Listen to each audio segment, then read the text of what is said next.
दोस्तों सोचिए जरा, अमेरिका ने सोचा था कि टैरिफ लगाकर वो भारत की सी फूड इंडस्ट्री की कमर तोड़ देगा, लेकिन नतीजा क्या निकला? ये वॉर सीधा उल्टा पड़ गया और अब चोट अमेरिका को ही लग रही है। भारत ने एक पल भी इंतजार नहीं किया। जैसे ही वॉशिंगटन ने टैरिफ का हथियार उठाया, वैसे ही नई दिल्ली ने नए बाजारों के दरवाजे खोल दिए और खेल पूरी तरह से बदल गया। कोच्चि में marine products export development authority के चेयरमैन डॉक्टर स्वामी ने प्रेस कॉन्फ्रेंस में दो टूक कह दिया कि भारत अब किसी एक मार्केट का मोहताज नहीं रहेगा। यानी अमेरिका का रास्ता बंद होते ही भारत ने तुरंत अपनी नजरें रूस, ब्रिटेन, ऑस्ट्रेलिया, नॉर्वे, स्विट्जरलैंड, चीन, वेस्ट एशिया और दक्षिण कोरिया की तरफ मोड़ दी। अब सोचिए, जहां अमेरिका समझ रहा था कि भारत दबाव में आ जाएगा, वहीं भारत ने पूरा खेल ही शिफ्ट कर दिया।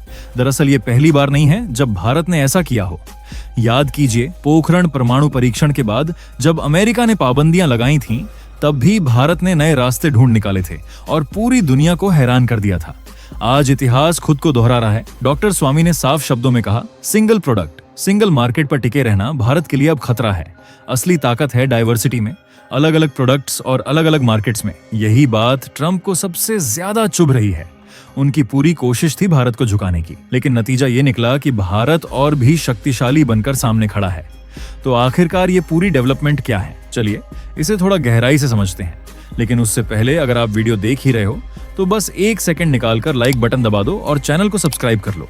आपके लिए एक सेकंड होगा, लेकिन हमारे लिए बहुत बड़ी मदद है। अब दोस्तों जरा तस्वीर को साफ साफ देखिए कि भारत के सी फूड का सबसे बड़ा ग्राहक कौन है। एक तरफ है अमेरिका, जो हर साल करीब 3,12,000 टन फ्रोजन श्रिम्प भारत से खरीदता है। दूसरी तरफ है चीन, जो 1,36,000 टन भारतीय समुद्री उत्पाद आयात करता है। यानी भारत की थाली में अगर कोई सबसे बड़ी कुर्सी पर बैठा है तो वो अमेरिका और चीन ही है। इसी भरोसे पर ट्रंप ने सोचा था कि अगर अमेरिका अचानक टैरिफ का बम गिरा देगा तो भारत का पूरा कारोबार हिल जाएगा। लेकिन यही आंकड़े अब ट्रंप के लिए डरावना सपना बन चुके हैं, क्योंकि भारत ने दो टूक कह दिया, अगर एक दरवाजा बंद होगा तो हम बाकी दरवाजे और तेजी से खोलेंगे। अब जरा एक्सपोर्ट का असली चित्र देख लीजिए। साल 2024-25 में भारत ने दुनिया भर में करीब 16,98,000 टन सी फूड बेचा। इसकी वैल्यू रही 62,408 करोड़ रुपए, यानी लगभग 7.45 बिलियन अमेरिकी डॉलर। इनमें सबसे ज्यादा बिके फ्रोजन श्रिम्प, जिनकी हिस्सेदारी अकेले 44% रही। इसके बाद नंबर आया फ्रोजन फिश का, लगभग 20% मार्केट इसी ने कब्जा लिया।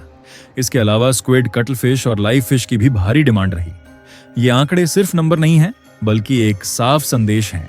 भारत की सी फूड इंडस्ट्री किसी एक मार्केट की गुलाम नहीं है। और यही बात अब अमेरिकी कंपनियों को सबसे ज्यादा चुभ रही है, क्योंकि टैरिफ का ये खेल भारत को रोकने के लिए था, लेकिन असली नुकसान अब अमेरिका की जेब पर पड़ने वाला है। अब अगर नजर डालें भारत के राज्यों पर, तो असली ताकत वहीं से सामने आती है। आंध्र प्रदेश अकेले ही पूरी सी फूड इंडस्ट्री का सबसे बड़ा स्तंभ है। इसने लगभग 2.53 बिलियन डॉलर का निर्यात किया। इसके बाद आता है तमिलनाडु, जिसका योगदान रहा करीब 840 मिलियन डॉलर, और फिर केरल, जिसने करीब 829 मिलियन डॉलर के एक्सपोर्ट से अपनी ताकत दिखा दी। यानी साफ है, अगर सिर्फ दक्षिण भारत मैदान में उतर जाए तो अकेले ही अमेरिकी टैरिफ को धूल चटाने के लिए काफी है। यही हकीकत ट्रंप को सबसे ज्यादा परेशान कर रही है, क्योंकि भारत के पास इतना विशाल उत्पादन आधार है कि वो जब चाहे नए देशों के दरवाजे खोलकर सीधा घुस सकता है। ये लचीलापन ही भारत की असली ताकत है। ट्रंप प्रशासन की सोच बड़ी सीधी थी, एक टैरिफ लगाओ और भारत की सी फूड इंडस्ट्री रुक जाएगी। लेकिन भारत ने पलटवार में तुरंत ऐलान कर दिया, इक्वाडोर जैसे छोटे देश भारत की जगह कभी नहीं ले पाएंगे। भले ही इक्वाडोर को अमेरिकी मार्केट में 10% टैरिफ का फायदा मिल रहा हो, लेकिन उसकी असली क्षमता यूरोप और चीन की मांग पूरी करने में ही खत्म हो जाती है। यानी वो भारत के बराबर खड़ा ही नहीं हो सकता। नतीजा ये निकला कि अमेरिका ने जो खालीपन खुद बनाया, उसे भरने का हक और ताकत सिर्फ भारत के पास है। और यही है वो सच जो इस पूरे खेल में ट्रंप की सबसे बड़ी हार बन चुका है। सोचिए, हालात कितनी तेजी से बदले। अचानक खबर आई कि अमेरिका और चीन दोनों बड़े खरीदारों ने भारत से अपने कंसाइनमेंट रोकने की मांग कर दी। ये सुनते ही भारतीय एक्सपोर्टर्स में हलचल होना लाजमी था, क्योंकि सवाल सिर्फ व्यापार का नहीं बल्कि हजारों लोगों की रोजी रोटी का भी था।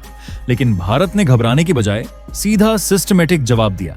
एक्सपोर्टर्स ने तुरंत वित्त मंत्रालय से गुहार लगाई कि वर्किंग कैपिटल बढ़ाया जाए और लोन पर मोरेटोरियम मिले, ताकि उद्योग बिना रुके चलता रहे। यानी भारत ने यह साफ कर दिया कि वो न सिर्फ रणनीति बदल रहा है, बल्कि अपनी आर्थिक नींव को और मजबूत कर रहा है। यहीं ट्रंप की सबसे बड़ी गलतफहमी उजागर हो गई। उन्हें लगा था कि दबाव डालते ही भारत की इंडस्ट्री टूट जाएगी, लेकिन नतीजा ये निकला कि भारत पहले से भी ज्यादा मजबूत होकर खड़ा हो गया। अब जरा तस्वीर देश के अंदर की देखिए।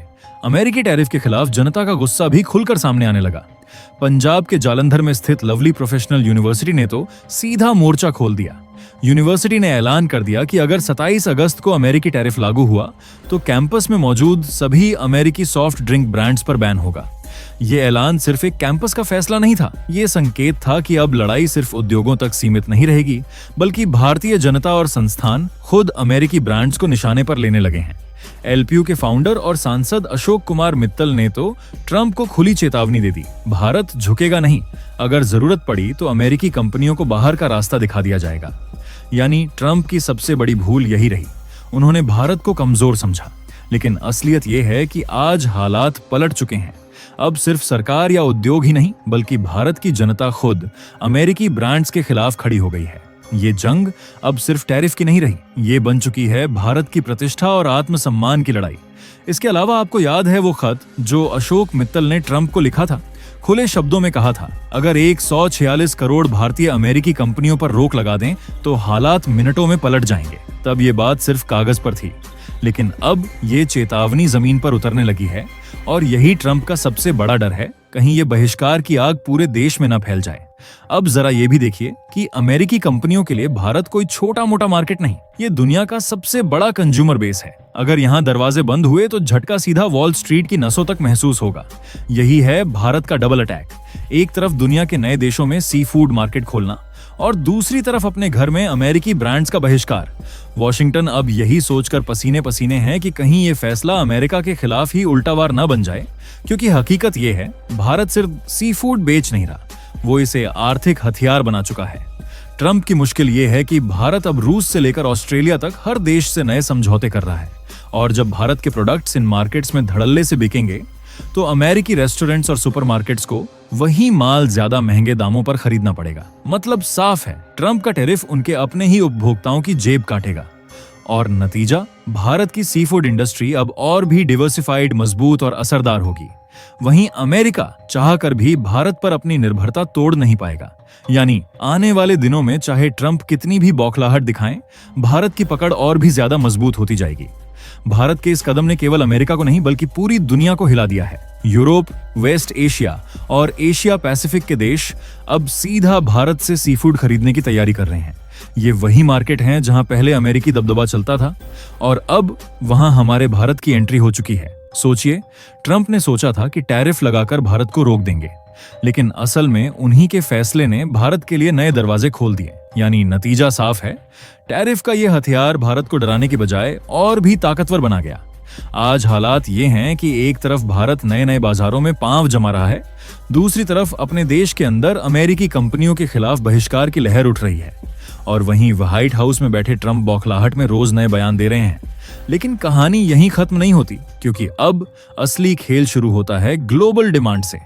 इंटरनेशनल रिपोर्ट्स बताती हैं कि पिछले 5 सालों में दुनिया भर में सी फूड की खपत 35% तक बढ़ चुकी है, और इसमें सबसे बड़ा योगदान भारत, वियतनाम और इंडोनेशिया जैसे देशों का रहा है। मतलब अब सी फूड सिर्फ खाने की चीज नहीं रहा, ये एक बड़ा एक्सपोर्ट रेवेन्यू और स्ट्रेटेजिक सेक्टर बन चुका है। लेकिन बढ़ती मांग के साथ खतरे भी आ गए हैं। ओवरफिशिंग की वजह से कई जगहों पर मरीन इकोसिस्टम पर दबाव बढ़ गया है। वैज्ञानिक बार बार चेतावनी दे रहे हैं कि अगर मछलियां इसी रफ्तार से पकड़ी गईं, तो अगले 20 साल में कई मशहूर स्पीशीज एक्सटिंक्शन के मुहाने पर होंगी। यही वजह है कि अब कई देशों ने कोटा सिस्टम लागू कर दिया है, मतलब हर साल फिशिंग की एक लिमिट फिक्स, ताकि समुद्र का बैलेंस बिगड़े नहीं। इसके ऊपर से क्लाइमेट चेंज ने हालात और पेचीदा बना दिए हैं। समुद्र का तापमान बढ़ रहा है, पानी एसिडिक हो रहा है। नॉर्थ अटलांटिक में कॉड फिश की संख्या अचानक गिर गई है, जबकि ट्रॉपिकल रीजन में वार्म वाटर स्पीशीज तेजी से फैल रही है। और इन सब के बीच सी फूड इंडस्ट्री में अब टेक्नोलॉजी की एंट्री हो चुकी है। आज AI based tracking system, satellite surveillance और ब्लॉकचेन इनेबल्ड प्लेटफॉर्म्स, ये सब इस्तेमाल किए जा रहे हैं ताकि फिशिंग से लेकर फाइनल सेल तक का पूरा सफर 100% ट्रांसपेरेंट और लीगल रहे। यूरोप और अमेरिका ने तो साफ नियम बना दिए हैं कि हर एक्सपोर्टेड सी फूड प्रोडक्ट के साथ उसका डिजिटल प्रूफ होना जरूरी है कि वो कहां से आया, किस तरीके से पकड़ा गया और किसने बेचा। यानी अब ये इंडस्ट्री सिर्फ स्वाद या बिजनेस का खेल नहीं रही, ये बन चुकी है भविष्य की जंग का सबसे बड़ा हथियार। बाकी दोस्तों, आप लोगों का पूरे मुद्दे पे क्या कहना है नीचे कमेंट करके जरूर बताएं। और दोस्तों, ये थी आज की बड़ी खबर जो काफी रिसर्च और मेहनत के बाद हमने आपके सामने रखी है। तो अगर आप हमारी मेहनत को सपोर्ट करना चाहो तो वीडियो को लाइक और चैनल को सब्सक्राइब करके अपने दोस्तों से शेयर कर दें ताकि उन्हें भी ये जानकारी मिल सके। जय श्री राम।